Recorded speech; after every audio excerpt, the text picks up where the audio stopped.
Hi అందరికీ మామిడికాలం వచ్చిందంటే టిఫిన్స్కి భోజనాలకి కొత్త రుచి తెచ్చే పచ్చళ్ళు అందరికీ గుర్తొస్తాయి.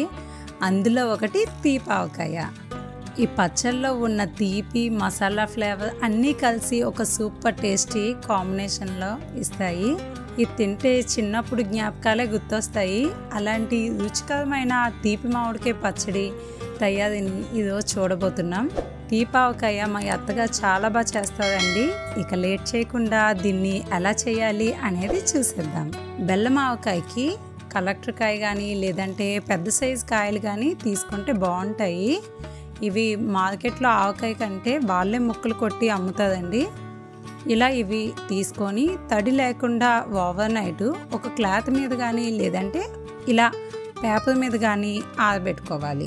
అలాగే 100 గ్రాముల వరకు వెల్లుల్లిపాయల్ని పైన పొట్టు తీసేసి ఆరబెట్టుకోవాలి. దీనికోసం బెల్లం పాకం కూడా ప్రిపేర్ చేసుకొని పక్కన ఉంచుకోవాలి.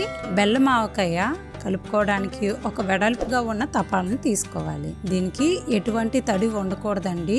ఇప్పుడు ఇందులో మామిడికాయ ముక్కల్ని కొలుచుకోవడానికి ఒక బౌల్ తీసుకోవాలి. ఈ గిన్నెతో 4.5 ముక్కల వరకు వచ్చాయండి. దీనికి నేను కొలత చూపిస్తాను. ఇందులో ఫ్రీ మ్యాంగో మిర్చి పౌడర్ ఉంటుంది కదా, దీన్ని 1/2 కప్పు వరకు తీసుకోవాలి. ఈ మామిడికాయలు అనేది పుల్లగా లేవు కాబట్టి నేను కొంచెం తక్కువ వేసుకుంటున్నాను.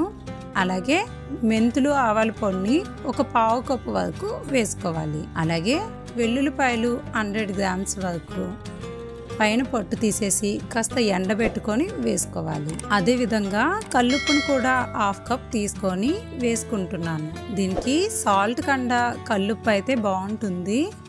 ఇప్పుడు వీటిని బాగా కలుపుకోవాలి. ముక్కలకి బాగా పట్టేటట్లుగా బాగా మిక్స్ చేసుకోవాలి. ఇందులో మనం ప్రిపేర్ చేసుకున్న ఈ బెల్లం పాకాన్ని కూడా వేసుకోవాలి. బెల్లం అనేది 2 కప్పుల వరకు తీసుకోవాలి. బెల్లం కొలుచుకున్న ఈ మామిడికాయ ముక్కలకి 2 కప్పుల వరకు బెల్లం పడుతుందండి. బెల్లం పౌడర్ అయినా వేసుకోవచ్చు, లేదంటే బెల్లం పాకం చేసుకొనైనా వేసుకోవచ్చు.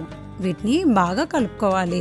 ఇలా కలుపుకున్న దీనిని ఒక ప్లాస్టిక్ బాక్స్లో కానీ లేదంటే గాజుది కప్పు ఉంటుంది కదా, గాజు సీసాలోనైనా వేసుకోవచ్చు.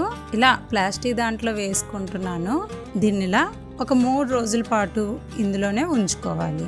3 రోజుల తర్వాత వీటిని ఒక పళ్ళెంలో వేసుకొని ఎండలో 2 డేస్ వరకు ఆరబెట్టుకోవాలి. ఫైనల్గా 2 డేస్ తర్వాత చూసినట్లయితే చూడండి, తీపావకాయ అనేది రెడీ అయిపోయింది. ఇది టిఫిన్స్కి లేదంటే కర్రీస్లోకి కూడా చాలా బాగుంటుంది. మీరు ఇలా చేసినట్లయితే పర్ఫెక్ట్గా వస్తుందండి. మీరు కూడా ఇలా ట్రై చేసి ఎలా కుదిరిందో కామెంట్ సెక్షన్లో కామెంట్ పెట్టండి. అలాగే మీ ఫ్రెండ్స్కి రిలేటివ్స్కి షేర్ చేయండి. Thanks for watching.